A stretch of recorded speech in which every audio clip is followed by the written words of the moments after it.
Hi, welcome back. It's Libby, back on YouTube.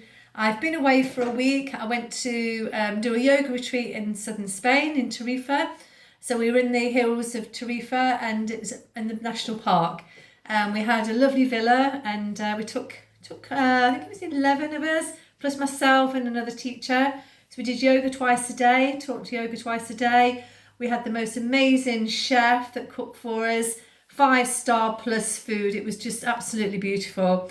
And we did lots of walking, lots of swimming, and just had a really general sort of chill out.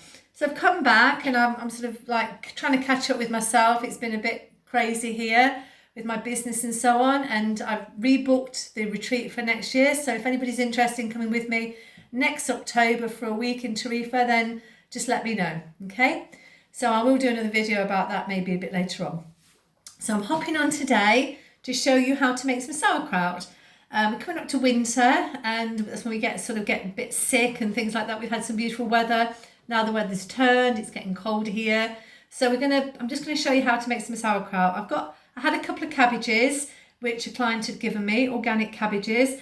So what I've done, rather than go through the whole process of grating them with my food processor, I've already grated them up. So I've got them in a big bowl here, and if you probably can't see very well, but you can't see because it's too light. But I've got 2 heads of cabbages in here, and it's white cabbage. You can use red cabbage if you wish.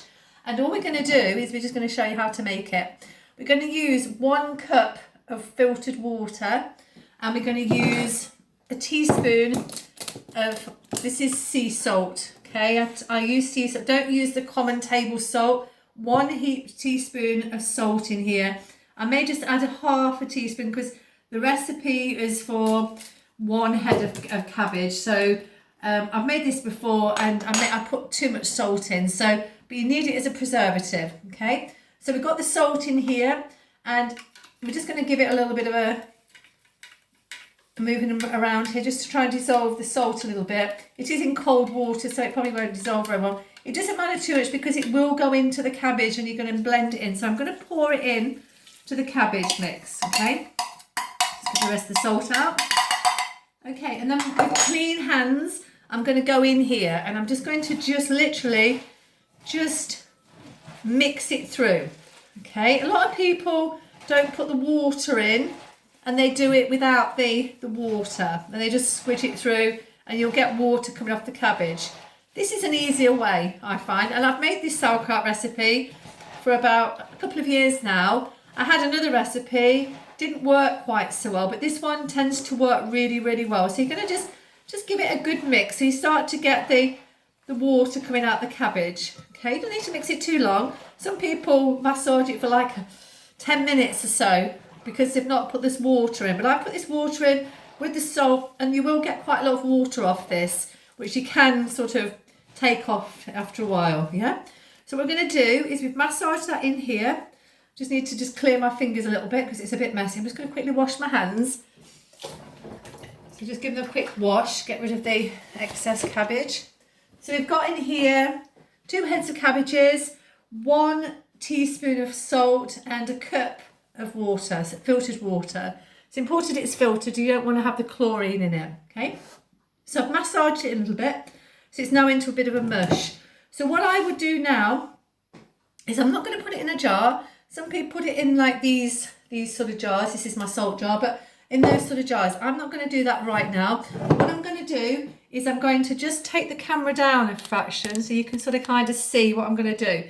So I'm going to put in this bowl, I'm going to put a clean saucer, or this is actually a plate, and it fits perfectly in the top of this bowl. You can actually buy proper sauerkraut crocks. This is an old earthenware crock. Don't use metal, don't use plastic. You want something that's earthenware or glass, yeah? I think better to be earthenware. I think the glass, because it's see-through, it might have an effect on the cabbage. So I've put this plate on here. It's got a little bit of a lip around it. I don't know if you can see, yeah? It's got a little bit of a lip here, yeah? You can see it's got a little edge, which is what you kind of want. You don't want it so solid that it's stuck there because you want it to be able to move. Obviously, you're going to take this out every so often. So I'm going to put that plate on there. And then what I'm going to do, I've got some big pebbles of my garden. These are cobblestones. Got lots in my garden. I've got like a sea sort of thing going on, like a seasidey thing. So I'm going to put these on the top, and these are going to weight it down. Some people put maybe something like that. That's a heavy pot of salt. You could put that on there. Something that's heavy. And we're just going to leave it here. And what we're going to do is we're going to cover it with a tea towel, with a clean tea towel. Okay, so I'm just going to cover it with a tea towel. And that's going to sit in my kitchen now for maybe a week. After a couple of days, after maybe 3 or 4 days, you'll start to get a liquid coming up around the top of this plate, and you'll get water in here. Now, it's a good idea to just sort of take a bit of the water off, because you don't want it just literally sitting in too much water. But what you don't want it to start to go mouldy, okay? So you want to make sure that the water that it is starting to create is covering the cabbage, okay? At this point, it doesn't matter, because the water is going to start to come through the cabbage, and you're going to have this you're going to get liquid, okay? So I won't worry too much. Maybe after 4 days, if it starts to become too much liquid, you can take it off. But you need to have the cabbage sitting just below the water. So it's going to sit in my kitchen for maybe a week or 2 weeks until it's kind of ready. And then when it's ready, it will taste. You can taste it's like starting to pickle. And what you can do is then you can pack it into jars.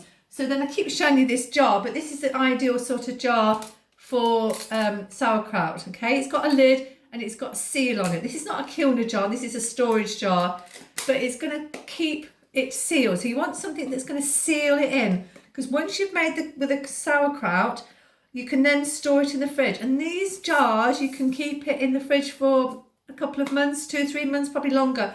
I've got some sauerkraut in my fridge right now, and I'm eating it up, and it's been made about 4 months ago, and it's a red cabbage, and it's really delicious with salad and things. And you try to have a couple of tablespoons every single day, and that will help your flora and fauna in your gut. So it's going to help you to have a better digestion, and it's going to give you the bulk, the fibre that is needed in our digestive system. We don't tend to have enough fibre.